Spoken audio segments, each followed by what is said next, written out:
தெய்வமாகிய கடவுள், குமாரன், தூய ஆவியானவரின் திருப்பெயராலே ஆமென். கிறிஸ்துவில் அன்பானவர்களே, உங்கள் அனைவருக்கும் அன்பின் ஸ்தோத்திரங்களை தெரிவித்துக் கொள்கிறேன். இந்த காணொளியின் வழியாக கடவுளுடைய வழிபாட்டிலும் அவருடைய வார்த்தையை கேட்பதிலும் நம்மை நாம் ஈடுபடுத்திக் கொள்வோம்.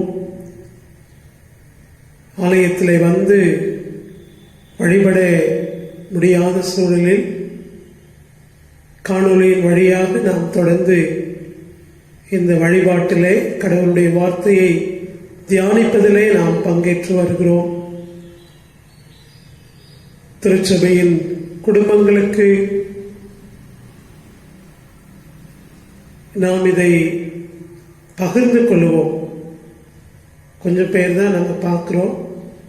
பார்க்காதவர்கள் நம்முடைய திருச்சபையின் குடும்பங்களுக்கு இதை நாம் பகிர்ந்து கொள்வதன் மூலமாக அவர்களும் இந்த வழிபாட்டிலே பங்கு கொள்வதற்கு திருச்சபையார் உதவி செய்யும்படி அன்போடு கூட கேட்டுக்கொள்கிறேன். நாம் அனைவரும் தலைகளை வணங்கி கடவுளை நோக்கி நாம் ஜெபிப்போம்.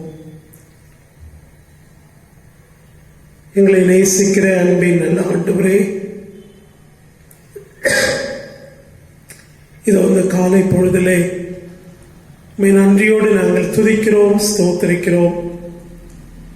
கடந்து சென்ற வாரம் முழுவதும் நீர் எங்களுக்கு கொடுத்த ஆசீர்வாதங்களுக்காக, எங்கள் வாழ்வில் எங்களோடு கூட உடனிருந்து நீர் எங்களை வழிநடத்தி வருகிறீரே சுவாமி. உம்முடைய அளவற்ற அன்பிற்காக உமக்கு நன்றி செலுத்துகிறோம்.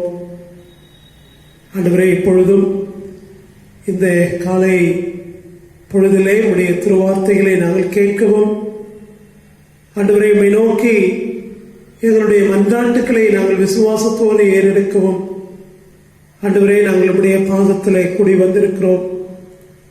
நீர் எங்களோடு பிரசன்னராய் இருந்தருளும். இந்த வழிபாட்டை எங்களுக்கு ஆசீர்வதியும். நாங்கள் தொடர்ந்து விசுவாசத்திலே வாழ்வதற்கும் உம்முடைய உறவிலே வளர்வதற்கும் நீர் எங்களுக்கு உமது அளவற்ற கிருபையை தாரும். எங்களை உம்முடைய சமூகத்திலே தாழ்த்துகிறோம். இந்த வழிபாட்டை எங்களுக்கு ஆசீர்வதியும்.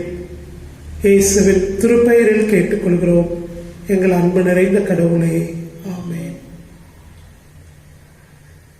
நம் அனைவரும் கடவுளை போற்றும் வண்ணமாக கீர்த்தனைகளில் 106வது கீர்த்தனை எண் 106, ஒரு மருந்தரும் குரு மருந்து உம்பரத்தில் கண்டேனே. பாடலில் 2 சரணங்களை நாம் சேர்ந்து பாடலாம்.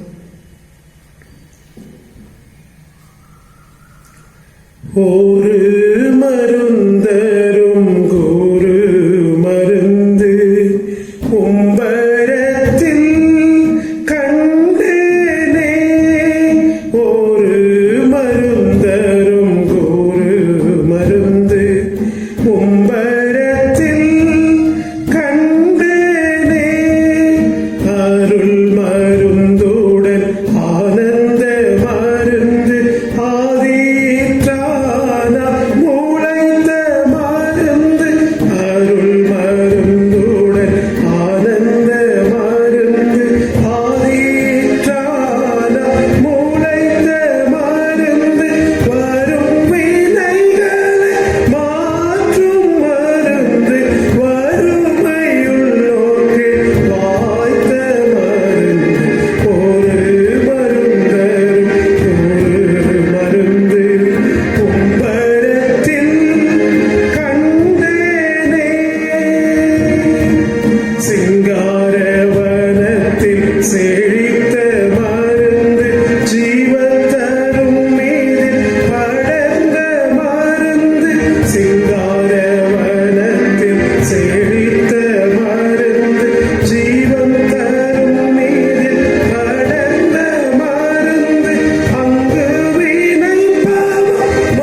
இந்த நாளுக்கான திருமறை பகுதிகள் ஆதியாகமம் 14ஆம் அதிகாரம் 17 முதல் 24 முடிய, சங்கீதம் 104 14 முதல் 30 முடிய, 1 கொரிந்தியர் 10ஆம் அதிகாரம் 15 முதல் 17 வரை, மார்க்கு நற்செய்தி நூல் 14ஆம் அதிகாரம் 12 தொடங்கி 26 முடிய. நற்செய்தி பகுதி மார்க்கு 14ஆம் அதிகாரம் 12 தொடங்கி 26 முடிய. நற்செய்தி பகுதியை நாம் படிக்க கேட்போம்.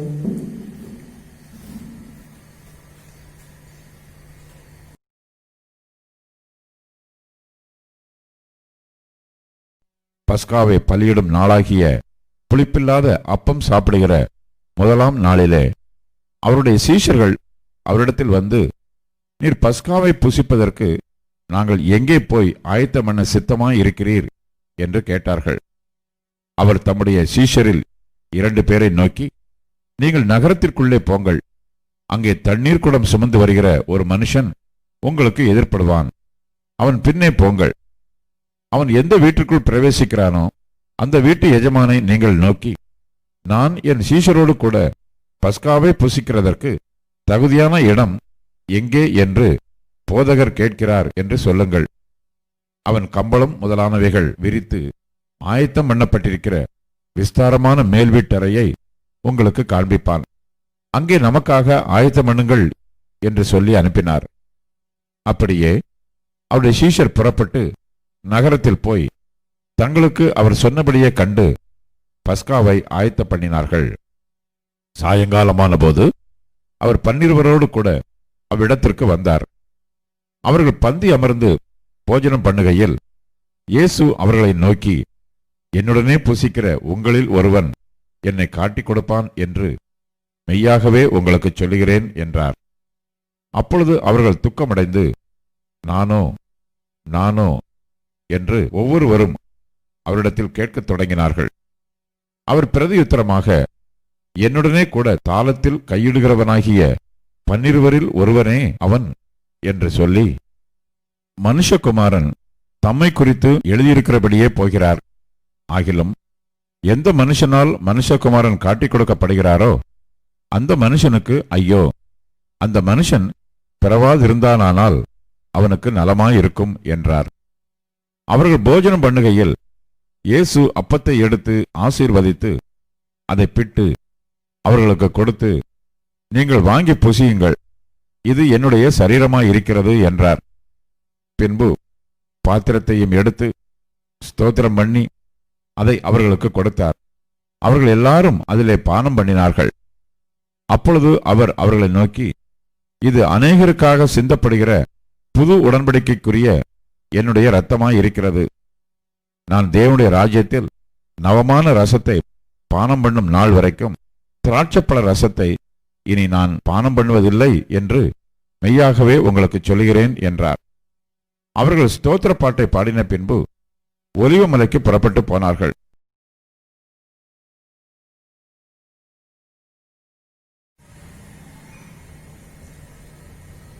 கிறிஸ்துவில் அன்பானவர்களே, அனைவரையும் மீண்டும் ஒரு விசை அன்போடு வாழ்த்துகிறேன். ஸ்தோத்திரங்களை தெரிவித்துக் கொள்கிறேன். திருச்சபையாரையும் இந்த காணொலியின் வழியிலே பங்கு கொள்கின்ற இறை மக்களாகிய உங்கள் அனைவரையும் வாழ்த்துகிறதிலே மகிழ்ச்சி அடைகிறேன். கடவுள் நமக்கு தொடர்ந்து அவரது அன்பையும் சமாதானத்தையும் ஆசீர்வாதங்களையும் நமக்கு கொடுத்து நம்மை வழிநடத்துவாராக. ஆண்டவருடைய திருக்கரங்களிலே நம்மை ஒப்பு கொடுத்து தொடர்ந்து வாழுவோம். கடவுள் தாமே நம்மை உடனிருந்து ஆசீர்வதிப்பாராக. இந்த நாளிலே கடந்த வாரத்தின் தொடர்ச்சியாக சாக்கிரமந்துகள், இந்த நாளிலே திருவிருந்து எனும் சாக்கிரமந்து, கடந்த வாரத்தில் திருமுழுக்கை குறித்து நாம் சிந்தித்தோம். இந்த நாளிலே திருவிருந்தை குறித்து நாம் சிந்திக்க இருக்கிறோம். சீர்திருத்த திருச்சபை மரபிலே 2 சாக்கிரமந்துகள், திருமுழுக்கு, திருவிருந்து. சாக்கிரமந்துகள் கடவுளின் ஈவும் அதற்கு நன்றி செலுத்துகின்ற விதத்தில் நமது ஈடுபாடும். சீர்திருத்த திருச்சபை மரபிலே 15ஆம் நூற்றாண்டுகளில் இந்த சீர்திருத்த திருச்சபை உருவாகின்ற பொழுது சாக்கிரமந்துகளை நாம் விசுவாசத்துடனும் கடவுளுடைய வார்த்தையை நாம் கேட்டு கடவுளுடைய வார்த்தை நம்மிலே செயல்படுகிறதை கொண்டு நாம் அதில் நம்முடைய பங்களிப்பை, ஈடுபாட்டை காட்ட வேண்டும் என்பதாக முன்னோர்கள் நம்மை வழிநடத்தியிருக்கின்றார்கள். கடவுளின் ஈவும் அதற்கு நாம் நன்றி செலுத்துகின்ற விதத்தில் நாம் காட்டுகின்ற நமது ஈடுபாடு என்பது விசுவாசத்தினாலும் கடவுளுடைய வார்த்தை நம்மிலே கிரியை செய்கிறதுனாலும் நாம் செலுத்துகின்ற ஒன்று என்பதை பார்க்கிறோம். திருவிருந்திலே கிறிஸ்துவை நினைவு கூர்ந்து நாம் பங்கேற்கின்றோம். கிறிஸ்துவினுடைய பாடு மரணங்களையும் அவருடைய உயிர்த்தெழுதலையும் நாம் நினைவு கூர்ந்து திருவிருந்திலே பங்கெடுக்கிறோம். அப்போஸ்தலனாகிய பவுல் சொல்லுகிறார், கிறிஸ்து உயிர்த்தெழுந்திராவிட்டால் எங்களுடைய பிரசங்கம் விருதாவாக இருக்கும். திருவிருந்திலே நாம் பங்கு பெறுகிற பொழுது கிறிஸ்துவினுடைய அன்பை, அவருடைய பாடுகளை, அவருடைய மரணத்தை, உயிர்த்தெழுதலை அதன் மூலமாய் நாம் பெற்றுக்கொண்ட மீட்பிற்காக கடவுளுக்கு நன்றி படைத்து ஆண்டவருடைய திருவிருந்திலே நாம் பங்கு பெறுகிறோம். நம்மை விட்டு கடந்து சென்றவர்களை நாம் நினைவு கூறுவது நம்முடைய வாழ்க்கையில நாம் பார்க்கிறோம். அவர்கள் காட்டின அன்பு, அவர்களுடைய செயல்கள், அவர்கள் நம்மோடு பேசின வார்த்தைகள், இதையெல்லாம் நாம் வெவ்வேறு தருணங்களிலே நினைவு கூறுகிறதை நம்முடைய வாழ்க்கையில பார்க்கிறோம். அதே போல திருவிருந்திலே நாம் கிறிஸ்துவின் அன்பை நினைவு கூர்ந்து அந்த அன்பினாலே நாம் பெற்றுக்கொண்ட மீட்பை நாம் கொண்டாடுகின்ற விதத்தில் ஆண்டவருடைய திருவிருந்திலே பங்கு கொள்கின்றோம். இந்த நாளிலே 2 குறிப்புகளை உங்களோடு கூட பகிர்ந்து கொள்ள விரும்புகிறேன். முதலாவது, திருவிருந்தின் மூலமாக நாம் கிறிஸ்துவுக்குள்ளே ஒரு புதிய படைப்பாக கடவுள் நம்மை அழைக்கின்றார். ஒரு புதிய படைப்பாகும்படியான ஸ்லாக்கியத்தை நாம் பெற்றுக்கொள்கிறோம். இன்றைக்கு நாம் படிக்க கேட்ட நற்செய்தி பகுதியிலே இயேசு கிறிஸ்து மரிப்பதற்கு முந்தின அந்த இரவிலே சீடர்களோடு கூட பஸ்கா உணவை அனுசரிக்கின்றார். பஸ்கா உணவை அனுசரிக்கிற அந்த வேளையிலே சீடர்கள் மத்தியிலே 22வது வசனத்திலிருந்து நாம் பார்க்கிறோம். அப்பத்தை எடுத்து கடவுளை போற்றி அதை பிட்டு அவர்களுக்கு கொடுத்து, இதை பெற்றுக் கொள்ளுங்கள், இது எனது உடல். பின்பு அவர் கிண்ணத்தை எடுத்து கடவுளுக்கு நன்றி செலுத்தி அவர்களுக்கு கொடுத்தார். அனைவரும் அதிலிருந்து பருகினர். அப்பொழுது அவர் அவர்களிடம், இது எனது உடன்படிக்கையின் இரத்தம், பலருக்காக சிந்தப்படுகிறது.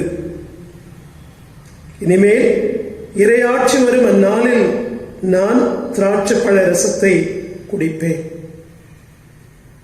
மத்தேயு நற்செய்தி நூலை நாம் படிக்கின்ற பொழுது,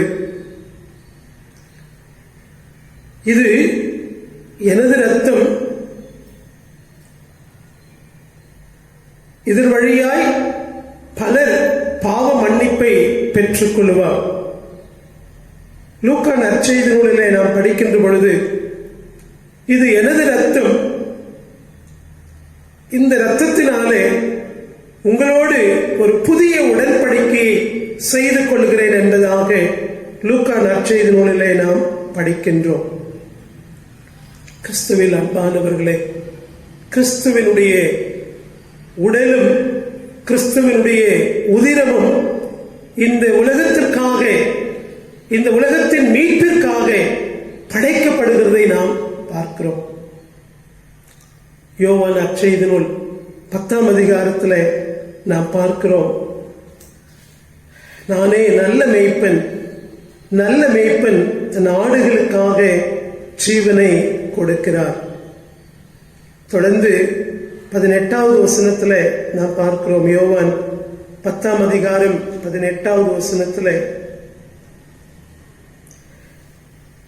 என் உயிரை என்னிடமிருந்து யாரும் பறித்துக் கொள்வதில்லை, நானாகவே அதை கொடுக்கிறேன். உயிரை கொடுக்கவும் எனக்கு அதிகாரம் உண்டு, அதை மீண்டும் பெற்றுக்கொள்ளவும் அதிகாரம் உண்டு. என் தந்தையின் கட்டளைப்படியே நான் இப்படி செய்கிறேன். கிறிஸ்து தம்முடைய உயிரையே கொடுக்கின்றார். தம்முடைய உயிரை கொடுத்து தம்முடைய அன்பை வெளிப்படுத்தி அந்த அன்பினாலே இந்த உலகத்திற்கு மீட்பின் வாழ்வை கொடுத்திருக்கின்றார். திருவிருந்திலே அவருடைய உடலையும் அவருடைய உதரத்தையும் நாம் பெற்றுக்கொள்கிறதன் வழியாக அந்த உன்னத அன்பை நாம் நினைவு கூறுகிறோம். அந்த உன்னத அன்பு நம்மை மீட்டுக் கொண்டிருக்கிறது. கிறிஸ்துவுக்குள்ளே ஒரு புதிய வாழ்வை நாம் பெற்றுக்கொள்கிறோம். கிறிஸ்து தன்னுடைய இரத்தத்தை, இது புதிய உடன்படிக்கை என்று ஆண்டவர் குறிப்பிடுகிறதை நாம் பார்க்கிறோம். உடன்படிக்கை என்பது இஸ்ரவேலர்களுடைய வாழ்க்கையில மிக மிக முக்கியமானது. சீனாய் மலையிலே கட்டளைகளை கொடுத்து அந்த கட்டளைகளை கொடுப்பதன் வழியாக இஸ்ரவேல் மக்களை ஒரு இனமாக கடவுள் ஏற்படுத்துகின்றார். இங்கே இயேசு கிறிஸ்து தம்முடைய இரத்தத்தினாலே நம்மோடு, இந்த உலகத்தோடு, இந்த உலகத்தில் இருக்கிற அனைத்து படைப்புகளோடு அந்த புதிய உடன்படிக்கையை ஏற்படுத்துகிறவராக நாம் பார்க்கிறோம். உடன்படிக்கை என்பது எக்காரணத்தை கொண்டும் பிரிக்க முடியாத ஒரு ஒப்பந்தம். திருமறையிலே நாம் பார்க்கிறோம், ஆபிரகாமுக்கும் ஈசாக்குக்கும் யாக்கோபுக்கும் இட்ட வாக்குறுதியை கடவுள் 1000 தலைமுறையும் அதை பாதுகாக்கின்றார் என்று சொல்லி நாம் பார்க்கிறோம். இஸ்ரவேல் மக்கள் கடவுளை விட்டு எத்தனையோ தடவை வழி விலகி போன பொழுதும் கூட கடவுள் அந்த மக்களோடு செய்து கொண்ட உடன்படிக்கையை மறவாமல் அவர்களை மீட்டெடுக்கிறதை, மீட்புக்குள்ளே வழிநடத்துகிறதை நாம் பார்க்கிறோம். உடன்படிக்கை என்பது கடவுள் எப்பொழுதுமே உண்மையுள்ளவராக இருந்து தம்முடைய படைப்பிற்கு அந்த மீட்பை கொடுக்கின்ற கடவுளாக தொடர்ந்து செயலாற்றிக் கொண்டே இருக்கின்றார். உடன்படிக்கை என்பது கடவுள் எவ்வாறு செயல்படுகிறார் என்பதை வெளிப்படுத்துகிறதாக அமைந்திருக்கிறது. திருவிருந்தின் வழியாக கிறிஸ்துவுக்குள்ளே நாம் ஒரு புதிய படைப்பாக மாறுகிறோம். ஒரு புதிய உறவை நாம் பெற்றுக்கொள்கிறோம். கடவுளுடைய பிள்ளைகள் என்கின்ற ஒரு புதிய கிருபையை நாம் பெற்றுக்கொள்கிறோம். இரண்டாவது, திருவிருந்தின் வழியாக இறைவன் நமக்கு தருகிற அழைப்பு கிறிஸ்துவுக்குள்ளே நிலைத்திருப்பது. நம்முடைய வாழ்வு முறைகளை கடவுளுக்கு ஏற்ற விதத்தில் வாழ்வதற்கு நம்மை அர்ப்பணிப்பது. 1 கொரிந்தியர் 10ஆம் அதிகாரம் 15 17 வரை வருகின்ற பகுதியிலே கடவுளை போற்றி திருவிருந்து கிண்ணத்திலிருந்து பருகுகிறோமே, அது கிறிஸ்துவின் இரத்தத்தில் பங்கு கொள்ளுதல் அல்லவா? அப்பத்தை பிட்டு உண்ணுகிறோமே, அது கிறிஸ்துவின் உடலில் பங்கு கொள்ளுதல் அல்லவா? அப்பம் ஒன்றே, ஆதலால் நாம் பலராயினும் ஒரே உடலாய் இருக்கிறோம். ஏனெனில் நாம் அனைவரும் அந்த ஒரே அப்பத்தில் தான் பங்கு பெறுகிறோம். கொரிந்து திருச்சபைக்கு பவுல் எழுதுகிற இந்த கடிதத்தில் நாம் வெவ்வேறுவர்களாக, வெவ்வேறு பின்னணியங்கள் அல்லது வெவ்வேறு சூழல்களிலிருந்து நாம் வந்தாலும் கிறிஸ்துவுக்குள்ளே நாம் ஒரே உடலாக இருக்கிறோம். கிறிஸ்துவுக்குள்ளே ஒரே உடலாக நாம் கடவுளால் கட்டப்பட்டிருக்கிறோம். அந்த ஒரு வாழ்க்கையை நீங்கள் வாழும்படியாக அப்போஸ்தலனாகிய பவுல் கொரிந்து திருச்சபையை ஊக்கப்படுத்துகிறதை நாம் பார்க்கிறோம். ஒருவேளை 1 கொரிந்தியர் 10ஆம் அதிகாரம் படிப்போம் என்று சொன்னால், சிலைகளுக்கு வைப்பதை உண்பதை குறித்து பவுலடியார் சொல்லுகிறார். அந்த சூழலிலே தான் அப்போஸ்தலனாகிய பவுல் ஆண்டவருடைய திருவிருந்திலே பங்கு பெறுகிற நாம் ஒரே உடலாக இருக்கிறோம். கிறிஸ்து தலை, திருச்சபையாகிய நாம் அவருடைய உடலாக இருக்கிறோம். கிறிஸ்துவில் அன்பானவர்களே, நாம் திருவிருந்திலே தனித்தனியாக திருவிருந்தை பெற்றுக்கொண்டாலும் நாம் தனித்தனியானவர்கள் அல்ல, ஒரே உடலாக இருக்க அழைக்கப்படுகிறோம். அதுதான் நம்முடைய வாழ்வு முறையாக இருக்க வேண்டும். அதிலே நாம் நிலைத்திருக்க ஆண்டவர் நம்மை அழைத்திருக்கிறார். ஆண்டவருடைய திருவிருந்திலே பங்கு பெறுகிற நாம் ஒரே உடலாக இணைந்திருந்து கடவுளுக்கு சாட்சியாக வாழவும், கடவுளுடைய திருப்பணியிலே நம்மை இணைத்துக் கொள்ளவும் ஆண்டவருடைய எதிர்பார்ப்பு என்பதை இந்த நாளிலே நாம் சிந்தித்து அதற்கு நம்மை ஒப்புக் கொடுக்க அழைக்கப்படுகிறோம். கிறிஸ்துவின் அன்பானவர்களே, ஆண்டவருடைய திருவிருந்திலே பங்கு பெறுகிற நாம் ஏன் நம்மால ஒரே உடலாய் இருக்க முடியவில்லை?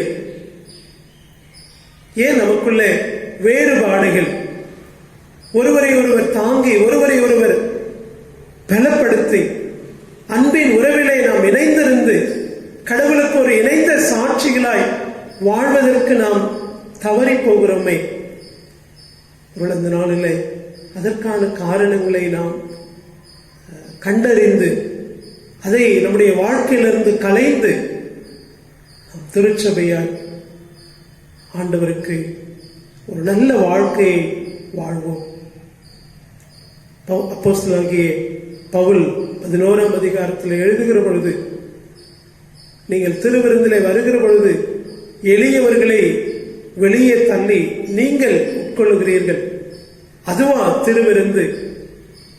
திருவிருந்திலே வருகிற பொழுது உங்களை நீங்கள் ஆராய்ந்து பாருங்கள் என்று பவுலடியார் சொல்லுகிறதை நாம் 11ஆம் அதிகாரத்தில் பார்க்கின்றோம். ஆண்டவருடைய திருவிருந்திலே கிறிஸ்துவை நாம் நினைவு கூறுகிறோம். கிறிஸ்துவிலே நாம் புதிய படைப்பாக நாம் மாறி இருக்கிறோம். அவருடைய புதிய உடன்படிக்கையிலே நாம் இணைக்கப்பட்டிருக்கிறோம் என்கின்ற அந்த கிருபைக்காக கடவுளுக்கு நன்றி படைப்போம். அது மாத்திரமில்லாமல் அவருடைய திருவிருந்திலே பங்கு பெறுகிற நாம் கடவுள் நம்மிடத்திலிருந்து எதை எதிர்நோக்குகிறார், எதை எதிர்பார்க்கிறார்? ஒரே உடலாக இருந்து அவருக்கு சாட்சியாய் வாழ கடவுள் நம்மை அழைத்திருக்கிறார். அவருடைய திருப்பணியிலே நாம் தொடர்ந்து ஈடுபட கடவுள் நம்மை அழைத்திருக்கிறார். இந்த நாட்களிலே திருவிருந்திலே நாம் பங்கு பெற முடியாத ஒரு சூழலிலே இருக்கிறோம். இந்த நிலைமைகள் எல்லாம் சீராக பெற்று திரும்பவும் நாம் ஆலயத்திலே கூடி வந்து ஆண்டவருடைய வார்த்தைகளை கேட்கவும், ஆண்டவருடைய திருவிருந்திலே பங்கு பெறுகிற கிருபையையும் ஸ்லாக்கியத்தையும் கடவுள் நமக்கு தர வேண்டும். தொடர்ந்து நாம் ஜெபிப்போம், ஜெபத்திலே காத்திருப்போம். ஆண்டவர் தாமே நம்மை ஆசீர்வதித்து வழி நடத்துவாராக. ஆமென்.